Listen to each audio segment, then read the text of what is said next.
What else do I need to do before I can do Revelation? This is a revelation. Okay.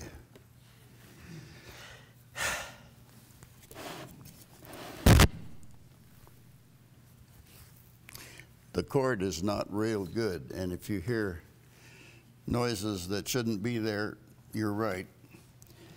With the chart this morning, we're going to be on the goodly part of the top part of the chart. And we have covered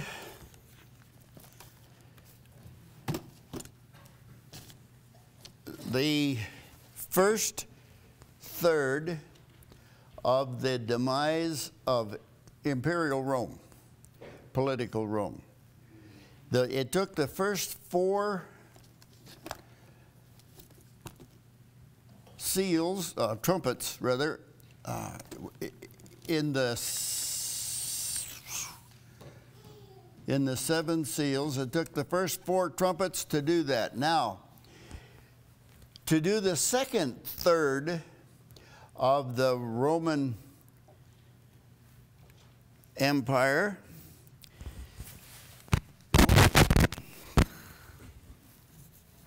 this thing, it really is about bad.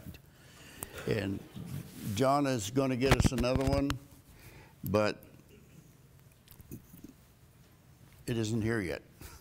Okay, so does that, I'm not alone. We're down here to, boy, that is fuzzy this morning. I'm sorry, I can't even see that. And I'm here. I can't feel sorry for you guys. Anyway, we're here on the 5th, that says 5th trumpet. So we've come clear down to we're on the east of the 7 trumpets. We've got 4 of them, and the third of the Roman Empire has had its demise. Now that's the west. We're going here to the east, and we have 2 trumpets to go. Well, actually 3, but this morning we'll take 2 of them, and maybe more, with the trumpets. Okay, we ended the first third, and we ended that with Odysseus, and that was 476. Okay, I have to give you a little bit of history because we're going to jump from 476, nearly 500, to 600, maybe a little more. So there's a gap. In that gap, it's very important that we understand that the third of the Roman Empire, it's gone. What does that mean? That the land is gone? The people are gone? No, none of it. The politics are gone. They're being changed. Those people and the way that they ruled the third of the Roman Empire, the western third, from the city of Rome, they're gone. They're done. God has removed them, destroyed them. But the people in the land are there. So what's going to happen to them? All right. We have this 5th and 6th trumpet. The 5th trumpet's going to show us something of this. But now there are going to be 3 trumpets yet. Remember, there are 7. We've only covered 4, so we still have 5, 6, and 7 to go. So they're going to be aimed at the Saracen and the Greek, or the Arabian and the Greek parts of the Roman Empire. These thirds. So we'll jump a little bit here, and to kind of put ourselves into the thinking of this, I'm going to read from a history book. Man, you mean we can't even come to Sunday school and get out of that? During the half century immediately following the fall of Rome, this is from Meyer's history. the fall of Rome, the Eastern emperors struggled hard and sometimes doubtfully to withstand the waves of barbarous inundation which constantly threatened, and note this, Constantinople. So the Roman Empire now's headquarters has come from Rome to Constantinople. And there in Constantinople, boy, they are fighting for their lives. So constantly threatened Constantinople with the same awful calamities that had befallen Rome, the imperial city of the West.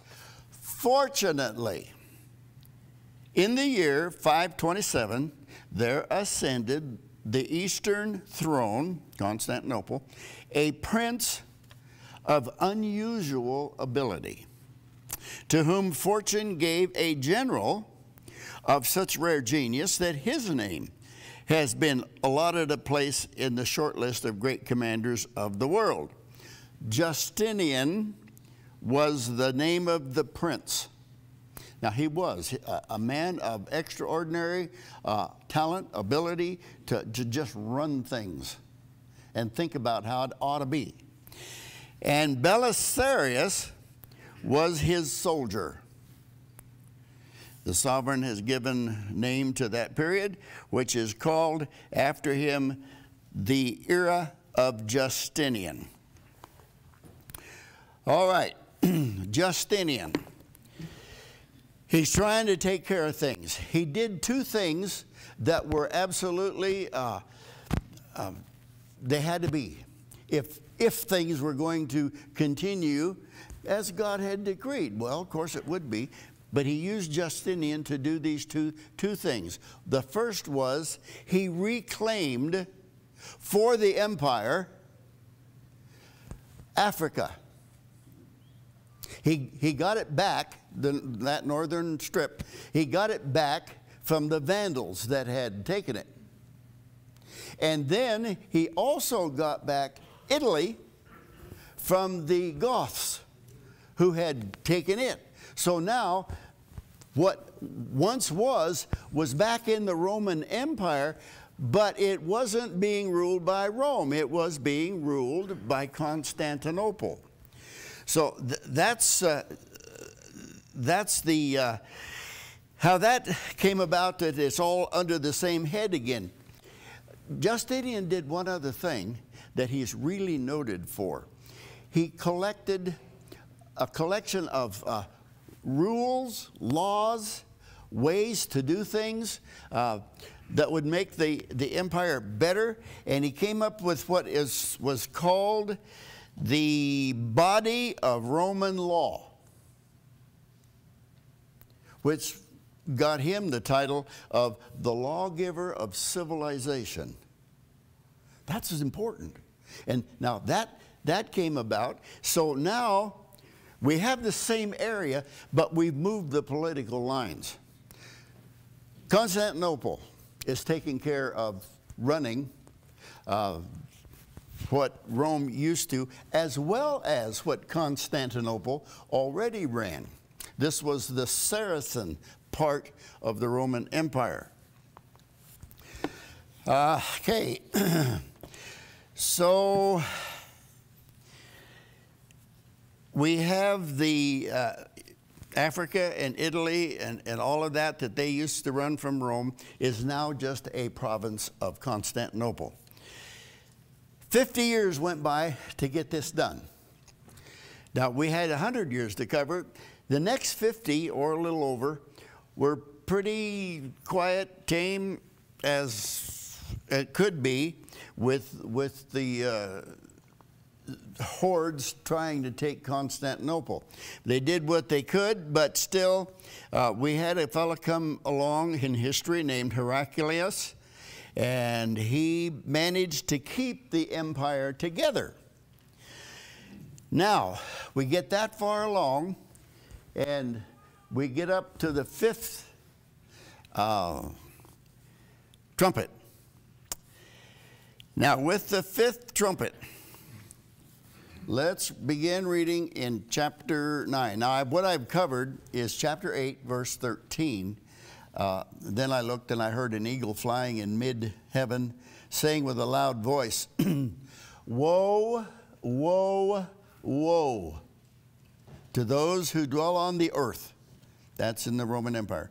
Because of the remaining blasts of the trumpet of the 3 angels who are about to sound. All right? So there are 3 more to come. And he pronounces 3 woes. Then the 5th angel sounded, verse 1 of chapter 9, and I saw a star from heaven which had fallen to the earth, and the key of the bottomless pit was given to him. All right, the star which had fallen. I won't beat around the bush or try to tell you it's one guy or another or whatever. A star is coming from heaven. It's going to be religious. He's going to be very important. He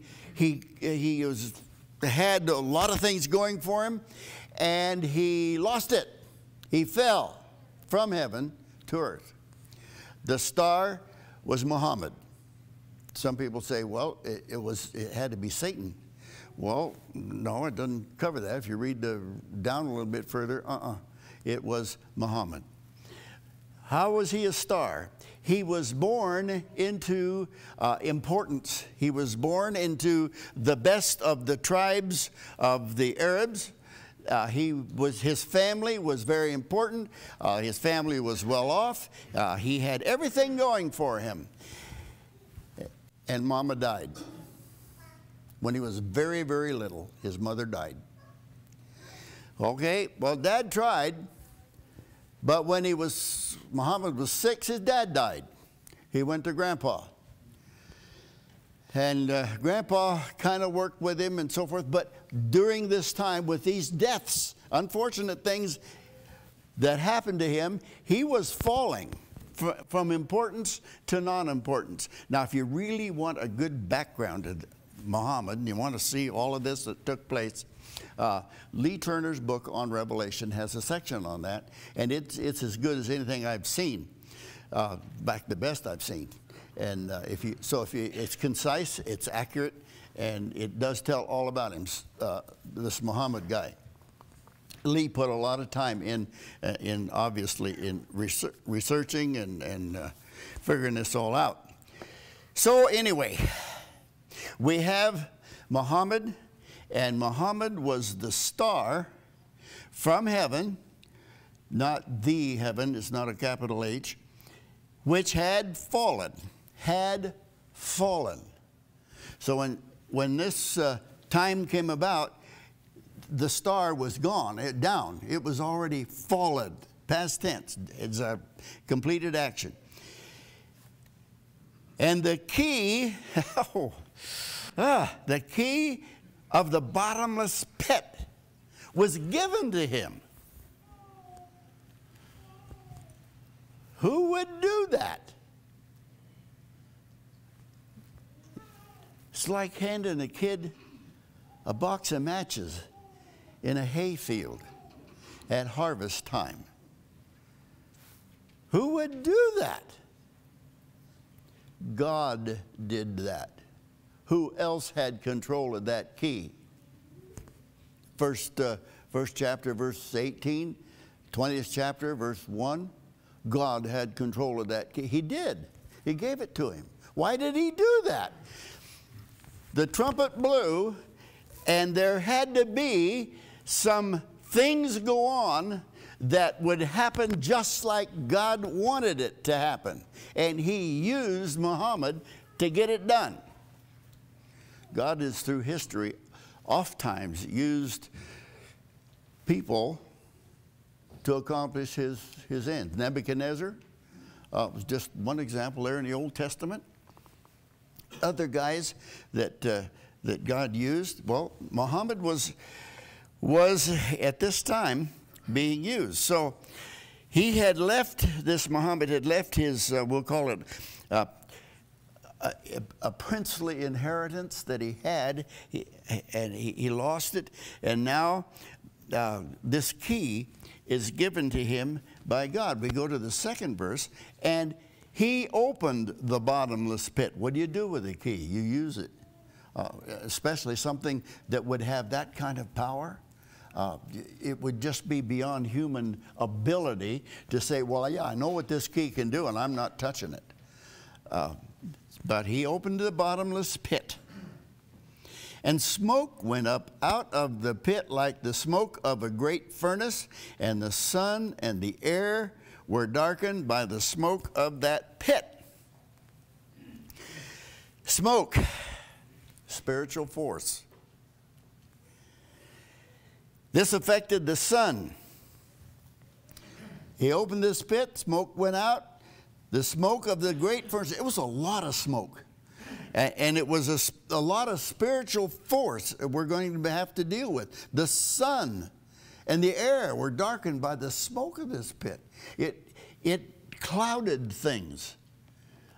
Something that used to be just, well, sure, I know that. That's obvious. We say, well, that's clear to me. Well, it became unclear. It became, well, are you sure? Is that right? Is that so? So this affected the sun. That's a governmental power. And it affected the air. That's the spiritual realm. So it affected politics. It affected physical things. It affected spiritual thoughts that people were having. Now we go to and we're going to come back to this after a bit, but for now, let's keep going. The third verse, then out of the smoke came locusts upon the earth, and power was given to them, as the scorpions of the earth have power. Okay, out of the smoke, and we said smoke had to do with the spiritual force and spiritual power. So there was spiritual activity out of this smoke. Lots of it. These locusts came. Now, we're going to see what they look like when we get down to verse 7, 8, 9, 10, along in there. It'll describe them to us. And they are very, very strange locusts. Let's look at verse 4. Here's why they're strange. These locusts. Now, you understand what locusts do. Locusts are. We have an offshoot from them in this state called Mormon crickets. Yeah, those things. I've driven on enough of them that got slick. And I was behind a bunch of other cars that had driven on them. And there they were, all around and eating each other. Talk about roadkill. They were just doing the best they could on the roadkill, which was their own type. Anyway, locusts. These are strange locusts. Let's, verse 4. They were told, now tell locusts something. Yeah, see how far you get. But they were told not to hurt the grass of the earth. You mean, put the locusts out and say, now, you can't touch the grass. Don't eat the grass. All right, not just that. Nor any green thing. Nor any tree. Well, a locust can strip stuff right down to the wood, not eat the bark. But nor any tree, but only the men who do not have the seal of God on their forehead. Don't hurt the grass. Don't hurt green things or trees. But you can attack men. When Muhammad first started and opened a pit and started this spiritual smoke, the error, and he's going to keep talking here in this chapter about the error of what had taken place. But when he first started it, Muhammad really thought a lot of, respected Jesus Christ. He respected those who were really trying to follow Jesus Christ. But you see, we're talking 600 plus AD. Roman Catholicism at this time had a thorough hold on its adherents, calling themselves the church. But they are the apostate church. And God had released Muhammad with his locust on those. Look and see what it says. But he could not kill men who did not, now excuse me, let me read that right. But nor any green thing, nor the tree, but only the men who do not have the seal of God on their foreheads. Those who were trying to be Christians, those who were still in the church, were to be left alone. Those who did not have the seal, they were a part of the apostate church. Take them out. To those, you've heard the phrase, to those it was told, the Koran or the sword. Since you're very wishy-washy in what you believe and what you follow, and you don't follow what you're supposed to follow anyway in Christianity, you're going to convert to us. That was one of the choices. They had others that weren't pleasant.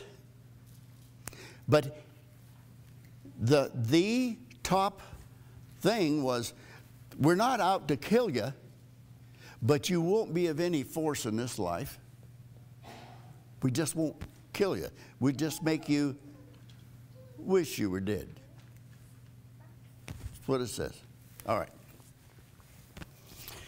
Now, is that a strange locust?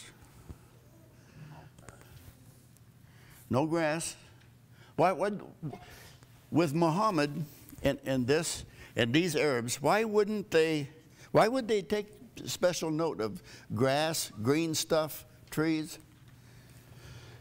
Well, those of you in Nevada, I'm sure you don't understand what it is to be out where there isn't any grass or green stuff.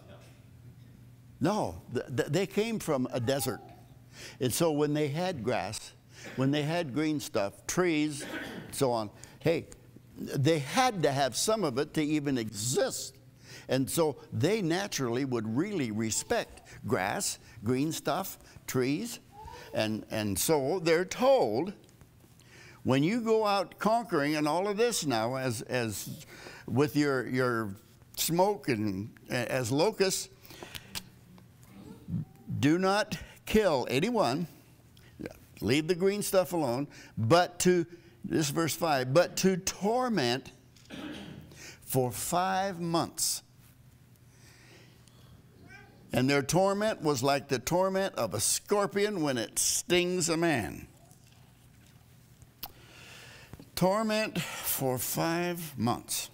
Okay. Now, I thought history.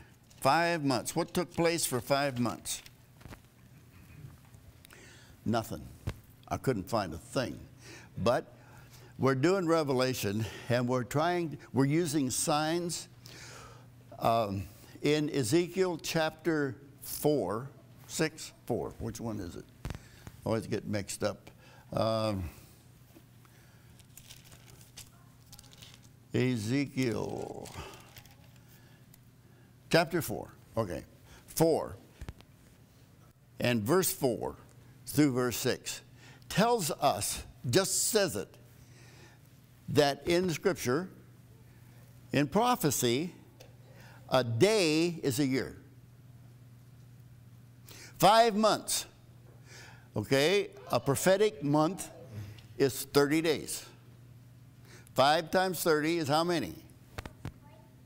150. Thank you. The man knows these numbers. 150. 150 what? Years. Years. So for 150 years,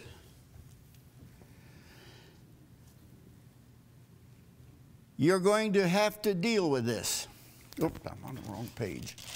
Okay, 150 years. Okay, 5 months. They were not permitted to kill anyone, but to torment for 150 years. And their torment was like the torment of a scorpion when it stings a man. I've seen scorpions. I've heard enough about them to respect their space. Leave them alone. And I hope they'll return the favor. Leave us alone. But I understand a scorpion sting it won't kill you, but it's very painful. I don't know that you could say, well, I'm not going to die, but I wish I could. I don't know that. It may be that that's the case. I don't intend to find out. All right. So we have here, they weren't permitted to kill anyone, but to torment 5 months, 150 years, and their torment was like the torment of a scorpion when it stings man. And in those days, apparently days would take a while, men will seek death and will not find it. They will long to die, and death flees from them. So we have this trumpet blown, the fifth trumpet. And we have this that is such a thing that people are going to wish to die, and they just can't. Now, we get to verse 7, and I'm going to read verses 7 through 10, because this is going to describe these locusts, and we need to see this. The appearance of the locust was like horses prepared for battle. Now, right there, I said locusts. These are very strange locusts. Now, locusts aren't that big, but here's their appearance.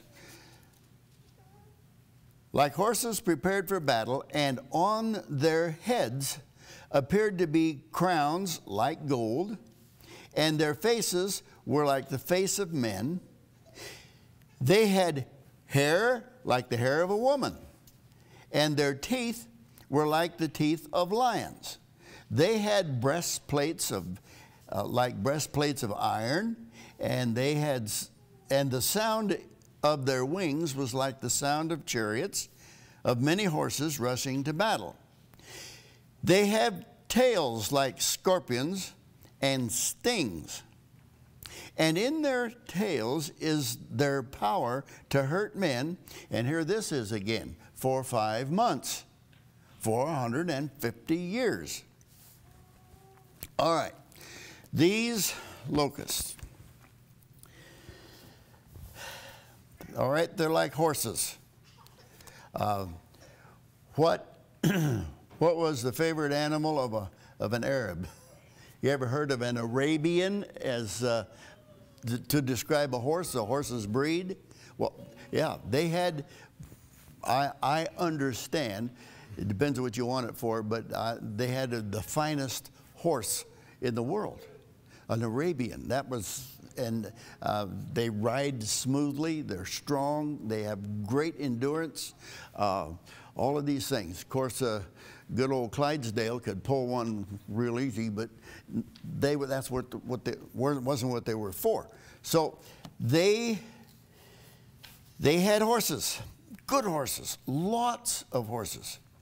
The crown of gold, well, on the head of the rider was a yellow turban. That's what they wore. Now, this is just, I'm taking this from history, and rather than go into all of it and prove everything I say, if you don't believe it, you look it up.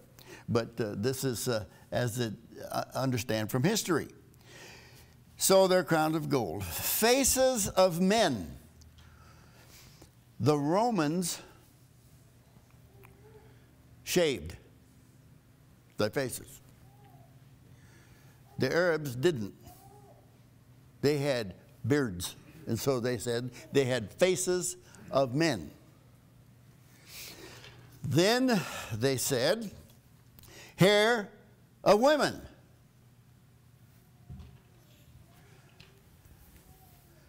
Women in those times wore long hair. and the Arabs wore long hair. So they had beards, long hair. So they had faces of men, hair of women. And they did that. So, and this is what we have here in the description that I read to you from verses 5 through 10.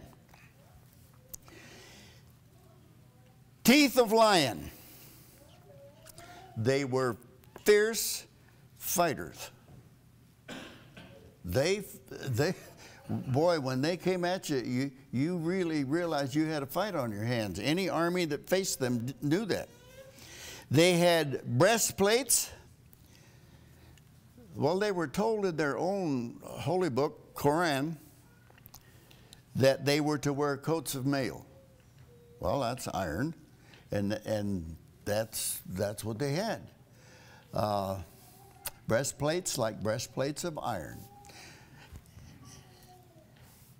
And as they went into battle, with those breastplates of iron and their horses and all, the last comment there in 10 was, in 9, I'm sorry, the sound of many horses rushing to battle. Well, the sounds that the iron and all of that would make beyond what a horse would normally make, it would just, the sound of them coming at you would scare the opposing army. Okay, and their tails like scorpions and stings, and their tails is their power to hurt men for 5 months. So all of this totaled up, they could hurt men for 5 months. Now, the fulfillment of this. Said we'd get back to this. And in 570 AD, Muhammad was born.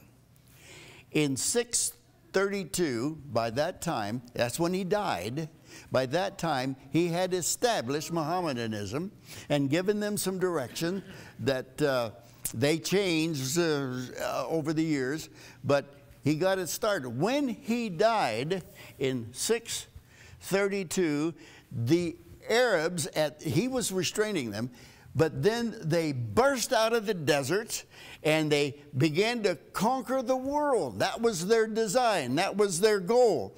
And they were spreading their religion everywhere they went.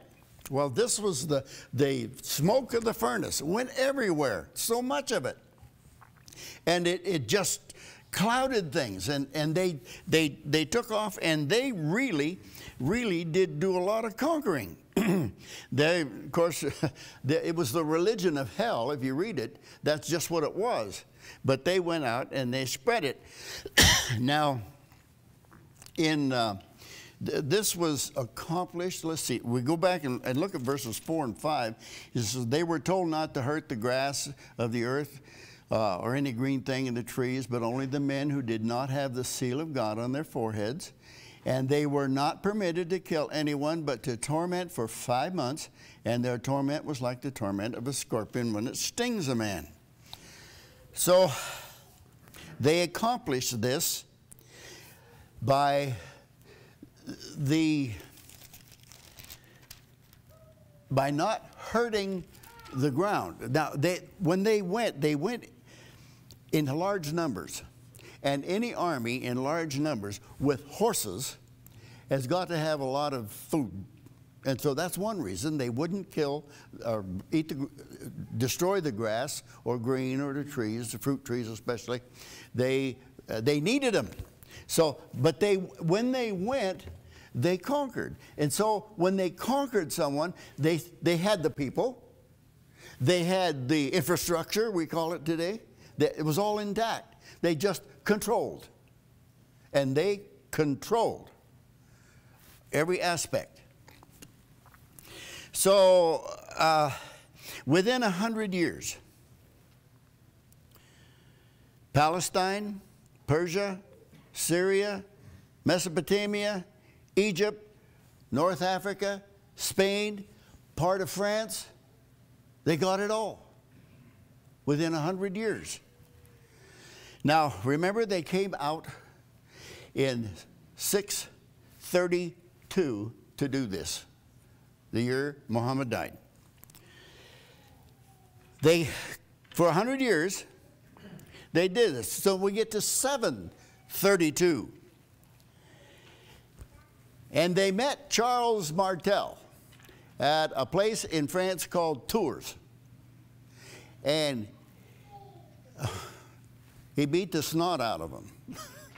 He really did. He sent them reeling. They hadn't experienced that before, but he stopped them in their tracks, and they realized, whoa, and they didn't like that. It's like being a bully, and somebody reaches up and smacks you right in the nose. That hurt. Maybe I shouldn't be such a bully. There'd be another way to do this or something. Well, that was 732. That broke the power of the Muslims. Now, they had had this go on in their favor for 100 years. And they conquered all of this, they were ruling all of this, and they were kind of getting very comfortable with these people and this area and all that was going on. So, the capital, Baghdad, was going through its golden age. The period of the Arabian Nights and all of that. And they began to desire peace. So in 782, they sued this guy, Caliph Harun al-Rashid, sued for peace. Now that's an important date, 782. Now you take 632 subtracted from 782, you get 150 years. 150. They would make people's life miserable. Now we want peace. Right on the dot, the Bible got it. Just exactly right. 150 years they sued for peace. And so, though they went forth like scorpions to sting and to hurt, even their tails, and it'll go on yet some more, and we'll have to do that next week. But they made things miserable, and boom, 150 years, it was over. And everybody was settling in. They were going to be peaceful. Things were going to be good. But we get up to verse 14. Well, no, it'll be verse 13 here. 12. I'll quit backing up a minute. No, 11. Come on, Poe, get your act together up there. All right. They have the king as king over them, that is the Muslims, the angel of the abyss. His name is, in Hebrew, Abaddon. Destroyer, see? And in the Greek, he has the name Apollyon. The first woe is past. See, we had 3 woes up here, the 3 woe angels right up there on the top. And that first woe is past. Okay, 3 woes, and we've got this 5th trumpet. That's past. It's done.